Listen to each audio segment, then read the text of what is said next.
اعوذ باللہ من الشیطان الرجیم بسم اللہ الرحمن الرحیم السلام علیکم ورحمۃ اللہ وبرکاتہ۔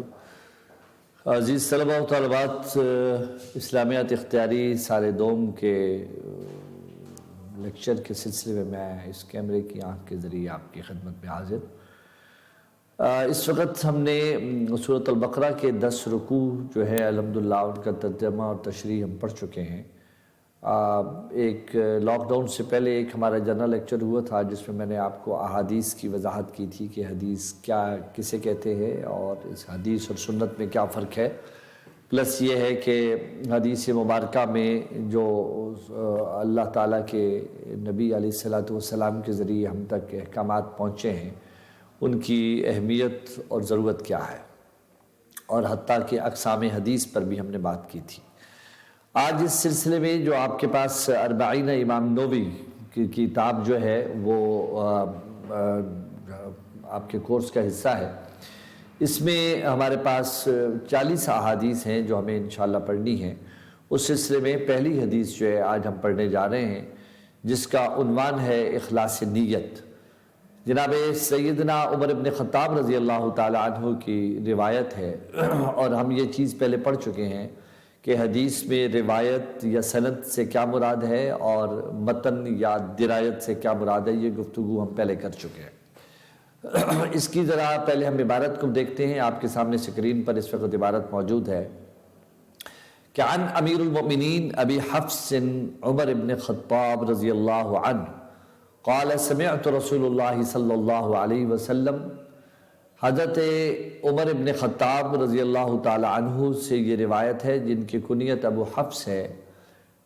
قال، آپ فرماتے ہیں، سمعت تو میں نے سنا رسول اللہ صلی اللہ علیہ وسلم کی زبان پاک سے، یقول، آپ فرماتے ہیں، انما الاعمال بالنیات، کہ اعمال کا دار و مدار نیتوں پر ہے، وانما لکل امرئ ما نویٰ، اور ہر آدمی کے لیے صرف وہی کچھ ہے جس کی اس نے نیت کی۔ فمن کانت ہجرتہ الی اللہ ورسولہ، پس جس کسی نے ہجرت کی اللہ اور اس کے رسول کے لیے، فہجرتہ الی اللہ ورسولہ، تو اس کی ہجرت اللہ اور اس کے رسول کے لیے ہی ہے۔ ومن کانت ہجرتہ للدنیا یصیبھا او امرأۃ ینکحھا، اور جس شخص نے دنیا حاصل کرنے کے لیے یا کسی عورت سے شادی کرنے کے لیے ہجرت کی، فہجرتہ الی ما ہاجر الیہ، تو اس کے لیے اس کی ہجرت اسی کے لیے ہے جس کا اس نے ارادہ کیا۔ رواہ بخاری و مسلم، اس حدیث کو روایت کیا ہے بخاری اور مسلم نے۔ میں پھر آپ کو ایک دفعہ دوبارہ اس جو عبارت ہے اس کی طرف لے کے جا رہا ہوں کہ حضرت امیر المؤمنین ابی حفص عمر بن خطاب رضی اللہ تعالی عنہ سے روایت ہے، فرماتے ہیں کہ میں نے سنا رسول اللہ صلی اللہ علیہ وسلم سے، آپ فرماتے ہیں کہ اعمال کا دار و مدار نیتوں پر ہے، اور ہر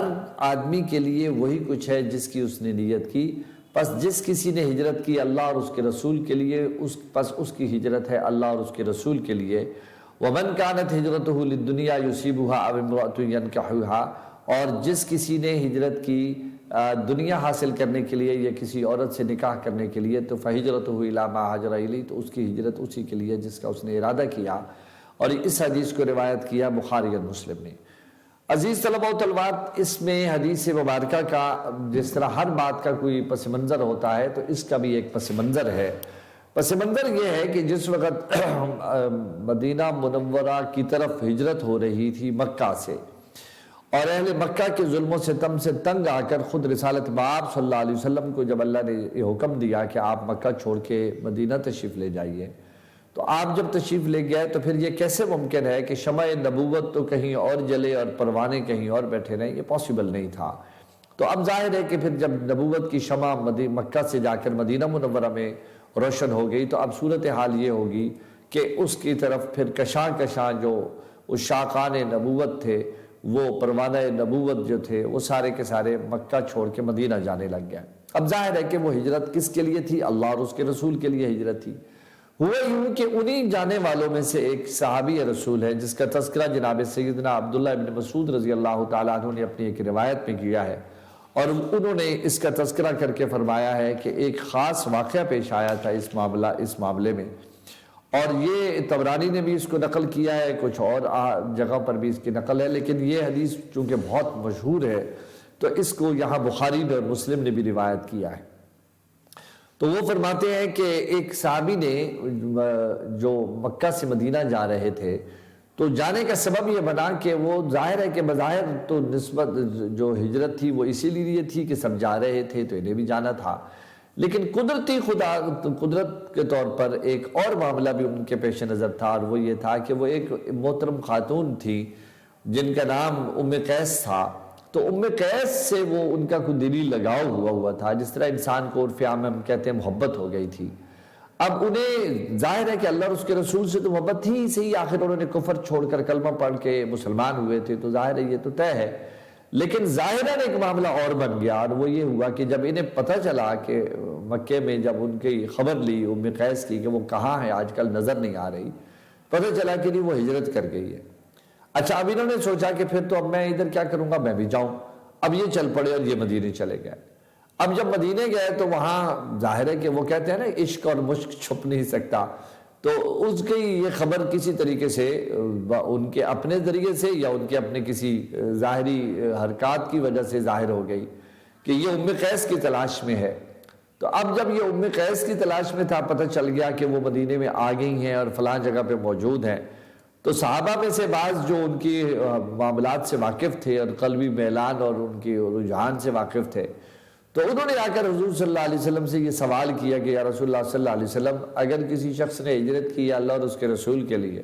اور کسی بندے نے ہجرت کی ہو کسی عورت سے نکاح کرنے کی غرض سے یا اپنی محبت کی تلاش میں آیا ہو، تو آپ ذرا فرمائیے کہ دونوں کی ہجرت کیسی ہے؟ تو اس موقع پر حضور علیہ السلام نے یہ فرمان جاری فرمایا، اور اس کو روایت پھر سیدنا عمر بن خطاب رضی اللہ عنہ نے جب کیا تو سند بن گئی، اور بخاری کی یہ پہلی حدیث ہے جس سے انہوں نے اس کتاب کا آغاز کیا ہے۔ اور اربعین امام نووی نے بھی اس حدیث کو اسی طرح پہل روایت کر کے ہمیں خبردار کیا ہے کہ اعمال کا دار و مدار نیتوں پر ہے۔ اب حالت یہ ہوئی کہ جب بات کھل گئی حضور نے پوچھا کہ آپ یہ مجھ سے کیوں پوچھ رہے ہیں، تو انہوں نے بات کر دی کہ جی ہمارا فلانا ساتھی جو ہے نا وہ تو آیا ہے ام قیس کے نکاح کے چکر میں کہ وہ ادھر آ گئی ہے تو میں بھی ادھر آ گیا ہوں۔ تو حضور نے جب یہ پھر فرمان جاری کر دیا کہ اعمال کا دار و مدار نیتوں پر ہے، اور ہر شخص کے لیے وہی کچھ ہے جس کی اس نے نیت کی ہے، بس جس کسی نے ہجرت کی اللہ اور اس کے رسول کے لیے تو اس کی ہجرت اللہ اور اس کے رسول کے لیے ہے، اور جس شخص نے ہجرت کی ہے کسی عورت سے نکاح کرنے کے لیے یا کسی دنیاوی سہولت کو حاصل کرنے کے لیے تو اس کی ہجرت اسی کے لیے ہے جس کا اس نے ارادہ کیا، اور اس کو بخاری اور مسلم روایت کر رہا ہے۔ اب جیسے ہی حضور نے یہ ارشاد فرمایا تو حالت یہ ہوگی کہ اس بیچارے صحابی کو دوسرے صحابی کہنے لگے کہ بھئی دیکھو لوگوں، وہ جو بیٹھا ہے وہ تو ہے مہاجر اللہ و رسولی، اور یہ بیٹھے ہیں یہ مہاجر ام قیس ہیں، یعنی یہ ام قیس کی محبت میں اس معاملے میں آئے ہیں۔ تو ظاہر ہے کہ انہیں اندر ہی اندر شرمندگی ہونے لگ گئی کہ میری اپنی نیکی جو ہے وہ ضائع ہو رہی ہے۔ تو بات یہ ہے کہ یہی حقیقت ہے کہ اعمال کا دار و مدار نیتوں پر ہے۔ تو عزیز صلی اللہ علیہ وسلم، اس حدیث کو اگر ہم ذرا تھوڑے سے بنظر غائر دیکھیں تو اعمال کا دار و مدار نیتوں پر ہے۔ سب سے پہلے تو آپ بات یہ دیکھ لیجئے، اس بات کو امام غزالی رحمۃ اللہ علیہ نے ایک بہت خوبصورت طریقے سے اس کو اپنے ایک فرمان میں پرویا ہے۔ وہ کہتے ہیں اعمال کی 3 قسمیں ہیں، ایک ہے طاعات، دوسرا ہے معاصی، اور تیسرا ہے مباحات۔ اچھا، طاعت کسے کہتے ہیں؟ طاعت کہتے ہیں فرمانبرداری اور اللہ کی اطاعت میں جو وقت صرف ہوتا ہے۔ اب یہ جو ہے معاملہ، یہ ظاہر عبادات اور اطاعت جو ہیں یہ اللہ کے حضور حاضر ہونے کا معاملہ ہے، لیکن یہ ہمیں نیکی میں بھی شمار ہو سکتے ہیں اور برائی میں بھی شمار ہو سکتے ہیں۔ اب آپ کے ذہن میں خیال آئے گا کہ طاعات کا معاملہ ہے، عبادات کا معاملہ ہے، تو یہ نیکی میں بھی شامل ہو سکتا ہے اور برائی میں بھی شامل ہو سکتا ہے۔ اس کی کیا وجہ ہے؟ یہ کیسے ہو سکتا ہے؟ پہلی بات تو یہ سمجھیں کہ اگر میں نے نیک کام کیا ہے اور میری غرض یہ ہے کہ میں یہ کام صرف اللہ کے لیے کر رہا ہوں، تو آپ دیکھ لیجئے کہ وہ نیکی ہی نیکی ہے، سراپا نیکی ہے، کیونکہ نیت میری بالکل خالص ہے، اور میں اس خالص نیت کے اعتبار سے یہ کام چونکہ کر رہا ہوں تو اس کام کو میں کیا کر رہا ہوں؟ نیکیاں کما رہا ہوں۔ لیکن اگر میں بظاہر عبادت کر رہا ہوں، نماز پڑھ رہا ہوں، لیکن مجھے یہ غرض نہیں ہے اس وقت کہ یہ عبادت میری جو ہے، میں نماز پڑھ رہا ہوں، یہ مجھے اللہ کا حکم ہے، اللہ کی رضا کے لیے پڑھ رہا ہوں، مجھ پر فرض ہے، مجھے پڑھنا ہے، تو میں کہتا ہوں کہ میرے ابو غصے ہو رہے ہیں، وہ مجھے ماریں گے اگر میں نہیں پڑھوں گا، میرا ٹیچر مجھے ناراض ہو رہا ہے، میرے قاری صاحب مجھ سے ناراض ہو رہے ہیں، یہ لڑکیاں گھر میں نماز اس لیے پڑھ رہی ہیں کہ وہ کہیں کہ مہمان آئے ہوئے ہیں تو ان کے سامنے ذرا ہم بڑی نیک پروین ثابت ہوں گی، ہماری ایک گڈ ول بنے گی، اور وہ کہیں گے کہ لڑکی بڑی صوم و صلات کی پابند ہے، تو بظاہر ہم کیا کر رہے ہیں؟ عبادت کر رہے ہیں، لیکن عبادت ہمارے گلے پڑ گئی، اللہ کے کاغذوں میں ریکارڈ نہیں ہو رہی، دنیا کے کاغذوں میں ریکارڈ ہو رہی ہے۔ ایسے ہی ایک شخص جو ہے وہ خیر خیرات کر رہا ہے، وہ حضور نے فرمایا نا کہ دائیں ہاتھ سے دو تو بائیں ہاتھ کو بھی پتہ نہ چلے، ایک پردے میں رکھو اور اللہ رب العزت کے تو کیمرے لگے ہوئے ہیں، اللہ رب العزت کی طرف سے ویڈیو بن رہی ہے، اللہ رب العزت کی طرف سے منادی کرنے والے فرشتے پھر رہے ہیں، وہ ریکارڈ کرنے والے کرامن کاتبین پھر رہے ہیں۔ لیکن ایک شخص ہمارے معاشرے میں ہم دیکھتے ہیں، ایک شخص نہیں 20 لوگوں کا یہ عالم ہے کہ جناب وہ چیریٹی کر رہے ہیں، اور چیریٹی کرنے کے لیے جناب جن کو خیرات دینی ہے وہ دروازے پہ آئے بیٹھے ہیں، جنہوں نے بانٹنی ہے وہ گھر بیٹھے ہیں، اور جو چیز بٹنے کے لیے آئی ہوئی ہے وہ ٹرک انلوڈ ہوا پڑا ہے پورا آٹے کے تھیلوں کا، لیکن مسئلہ یہ ہے کہ یہ تقسیم نہیں ہو رہی، تو پھر بھائی کس کا انتظار ہو رہا ہے؟ کیا مجمع لگانا ہے لائنیں لگا کے؟ تو پتہ لگا جی میڈیا والے نہیں آئے، بھائی میڈیا والے نے کیا کرنا ہے آ کے؟ بھائی انہوں نے ریکارڈ کرنا ہے، یہ ٹی وی پہ آئے گا، یہ اخبار میں خبر چھپے گی، اس کے اشتہار چھپیں گے، یہ الیکشن کمپین میں ہمارے کام آئے گے، لعنت میں پڑ گئی ہے سب کچھ۔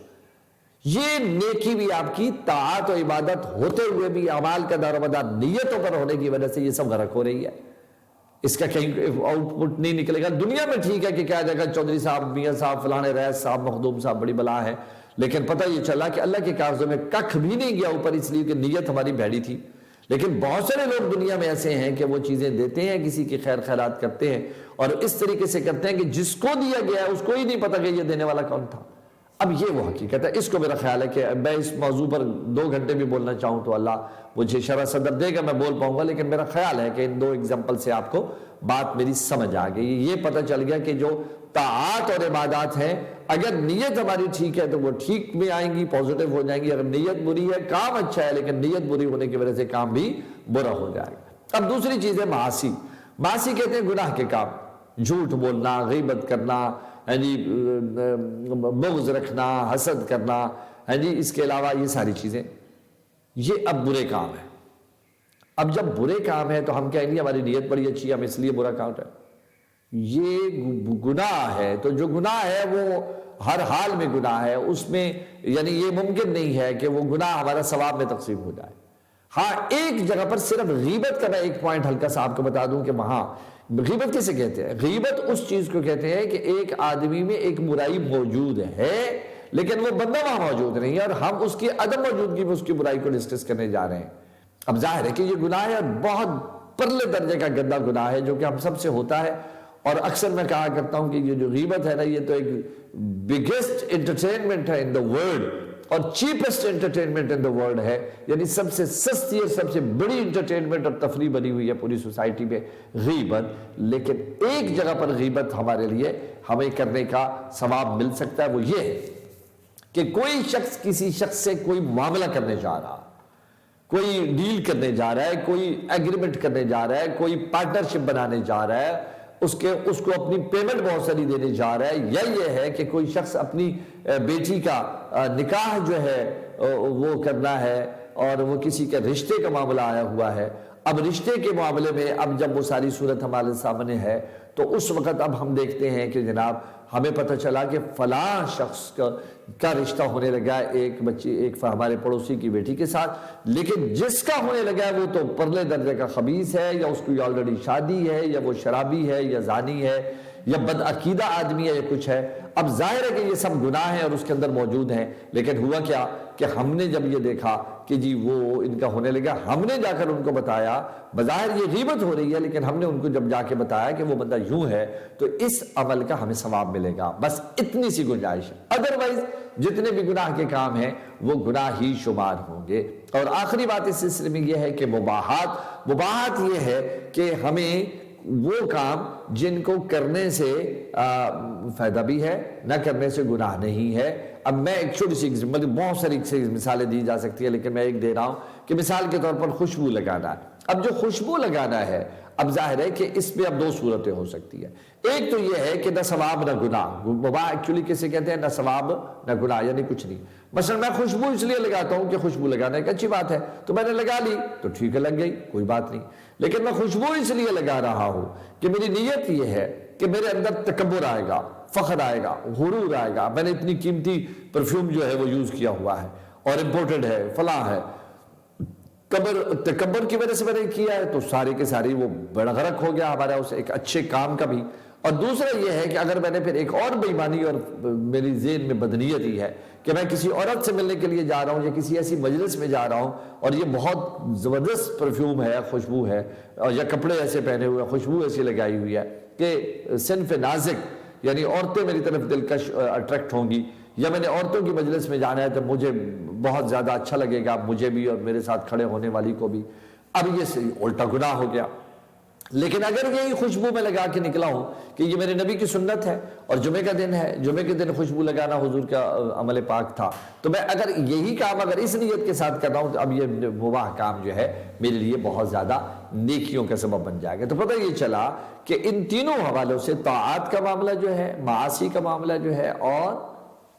اس کا مباحات کا جو معاملہ ہے، ان کی بھی ان تینوں قسموں سے ہم جڑے ہوئے ہیں، اور ان تینوں قسموں کا معاملہ ہمارے اوپر آ جائے گا کہ نیت ہماری کیسی ہے۔ تو بات یہ ہے کہ نیت درست رکھ لیں گے تو ہمارے کام سب خیر کے ہو جائیں گے، ورنہ ہماری نماز بھی بدنیتی پہ پڑی گئی تو نیکی کا، حج پہ گیا بندہ، جہاد پہ گیا بندہ۔ اور میں آپ کو بتاتا چلوں آخری جملوں کے طور پر میرے بچوں کہ حدیث شریف میں آتا ہے کہ قیامت کے دن جو کھاتے اللہ کے سامنے کھولیں گے اور سب سے پہلے جن مجرموں کو کٹہرے میں کھڑا کیا جائے گا ان میں سے ایک شہید ہوگا، ایک بہت بڑا عالم ہوگا، اسی طرح بہت بڑا واعظ اور وہ ہوگا۔ تو لوگ کہیں گے کہ ان کو مجرموں کے صف میں کیوں اتنی جگہ کھڑا کیا گیا ہے؟ پتہ یہ چلا یہ شہید وہ تھا جو جہاد میں صرف اس لیے گیا تھا کہ میں اگر زندہ سلامت آ گیا تو تب بھی بڑی بڑی واہ واہ ہوگی، میں غازی بن کے آؤں گا، اور اگر میں مر گیا تو پھر میرے قبیلے کی بڑی شہرت ہوگی، ہم بڑے معروف ہو جائیں گے اور بڑی ہمارے اوپر تختیاں لگیں گی اور بینر چھپیں گے اور بل بورڈ لگیں گے کہ جناب فلاں شہید یہ وہ۔ اب اس کا مطلب دنیا میں یہ سب کچھ ہو گیا لیکن اللہ کے کاغذ میں کچھ بھی نہیں گیا۔ اللہ کے کاغذ کیوں؟ نیت ہی عجیب تھی۔ لیکن اگر نیت یہ تھی کہ میں نے خدا کے راستے میں گیا ہوں تو میں جس حالت میں بھی ہوا میں اللہ کو راضی کرنے میں کامیاب ہو جاؤں گا، تو یہ سارا اسی طرح نماز، اسی طرح حج، اسی طرح روزہ، اسی طرح زکوٰۃ، اسی طرح صدقات اور معاملات۔ تو اللہ تعالیٰ مجھے اور آپ کو سب کو نیکی کے معاملات میں اور اپنے ذاتی معاملات میں بھی نیت کا اپنا درست رکھنے کی اللہ توفیق عطا فرمائے۔ یہ آپ کے کورس کی پہلی حدیث سے، اسے توجہ سے پڑھیے گا، اس کی تشریح آپ کے پاس موجود ہے۔ اللہ ہم سب کا حامی و ناصر، اپنا خیال رکھیے گا۔ السلام علیکم ورحمۃ اللہ وبرکاتہ۔